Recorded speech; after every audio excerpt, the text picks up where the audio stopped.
The centre's net tax receipts are estimated at 28.7 lakh crore rupees. To finance the fiscal deficit, the net market borrowings from dated securities are estimated at 11.7 lakh crore rupees. The balance financing is expected to come from small savings and other sources. The gross market borrowings are estimated at 17.2 lakh crore rupees. I'll now move to Part B. Part B, direct taxes.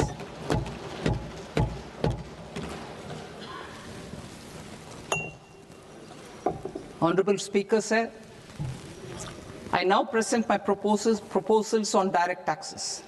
New Income Tax Act.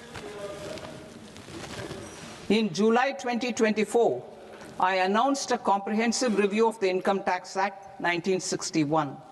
This was completed in a record time, and the Income Tax Act 2025 will come into effect from 1st April 2026. The simplified income tax rules and forms will be notified shortly, giving adequate time to taxpayers to acquaint themselves with its requirements. The forms have been redesigned such that ordinary citizens can comply without difficulty. Ease of living. I propose that any interest awarded by the Motor Accident Claims Tribunal to a natural person will be exempt from income tax, and any TDS on this account will be done away with. I propose to reduce TCS rate on the sale of overseas tour program package from the current 5% and 20% to 2% without any stipulation of amount. I propose to reduce TCS rate for pursuing education and for medical purposes under the Liberalized Remittance Scheme, popularly known as LRS, from 5% to 2%. Supply of manpower services is proposed to be specifically brought within the ambit of payment to contractors for the purpose of TDS to avoid ambiguity. Thus, TDS on these services will be at the rate of either 1% or 2% only.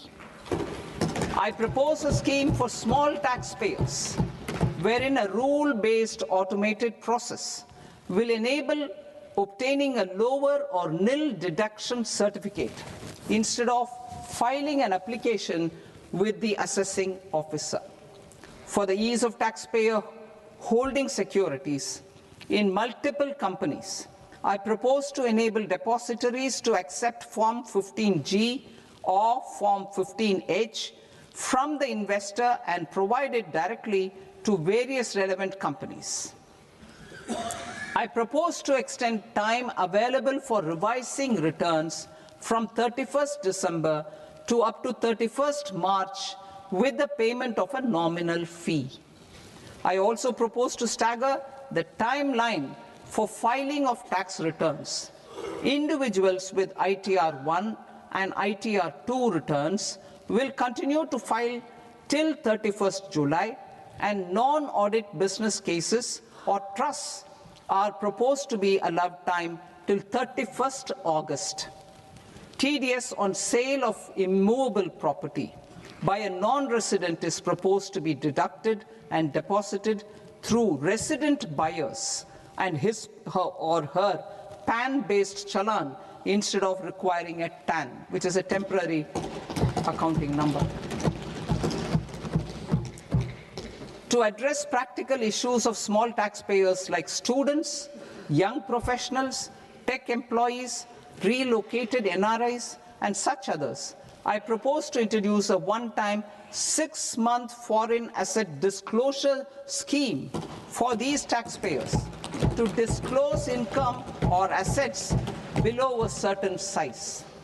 This scheme would be applicable for two categories of taxpayers, namely, A, who did not disclose their overseas income or assets, and B, who disclosed their overseas income and or paid due tax but could not declare the asset acquired. For category A, the limit of undisclosed income or asset is proposed to be up to 1 crore rupees.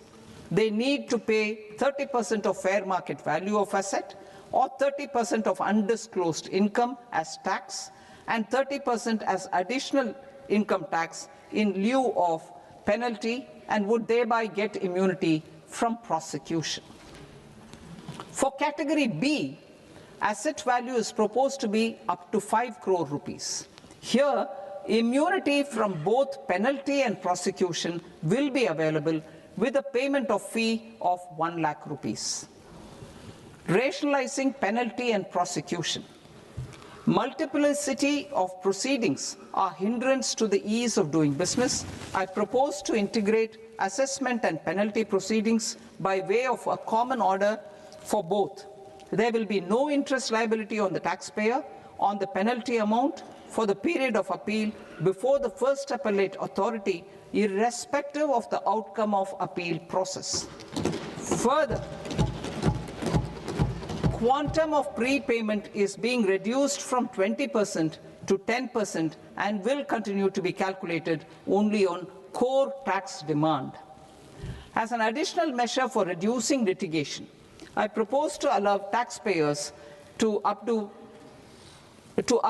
their returns even after reassessment proceedings have been initiated, and an additional 10% tax rate over and above the rate applicable for the relevant year. The assessing officer will then use only this updated return in his proceedings. There is already a framework for immunity from penalty and prosecution in the cases of underreporting. I propose to apply this framework for immunity to misreporting too. However, in such a case, the taxpayer will need to pay 100% of the tax amount as an additional income tax over and above the tax and interest due. Penalties for certain technical defaults, such as failure to get accounts audited, non-furnishing of transfer pricing audit report, and default in furnishing statement for financial transactions are proposed to be converted into fee.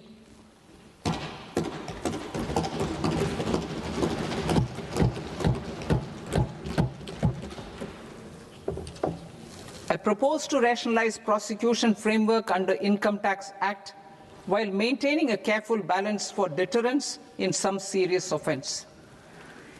Non-production of books of account and documents and requirement of TDS payment where payment is made in kind are being decriminalized. Further, minor offences will attract fine only. The remaining prosecutions will be graded commensurate with the quantum of offence. They will entail only simple imprisonment with maximum imprisonment reduced to 2 years and power to courts to convert even those into fines. There is no penalty.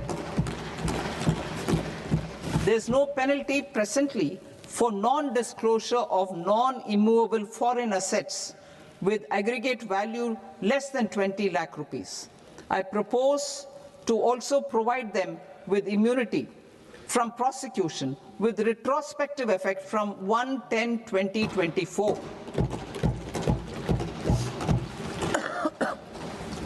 Cooperatives. Deduction is already allowed to a primary cooperative society engaged in supplying milk, oilseeds, fruits or vegetables raised or grown by its members. I propose to extend this deduction to also include supply of cattle feed and cotton seed produced by its members. I propose to allow inter-cooperative society dividend income as deduction under the new tax regime to the extent it is further distributed to its members. I further propose to allow exemption for a period of 3 years to dividend income received by a notified national cooperative federation on their investments made in companies up to 31/1/2026. This exemption would be allowed only for dividends further distributed to its member cooperatives. Supporting IT sector as India's growth engine. India is a global leader in software development services, IT-enabled services, knowledge process outsourcing services, and contract R&D services relating to software development. These businesses and their segments are quite interconnected with each other. All these services are proposed to be clubbed under a single category of information technology services with a common safe harbor margin of 15.5% applicable to all. The threshold for availing safe harbor for IT services is being enhanced substantially from 300 crore rupees to 2,000 crore rupees. Safe harbor for IT services shall be approved by an automated rule-driven process without any need for tax officer to examine and accept the application. Once applied by an IT services company,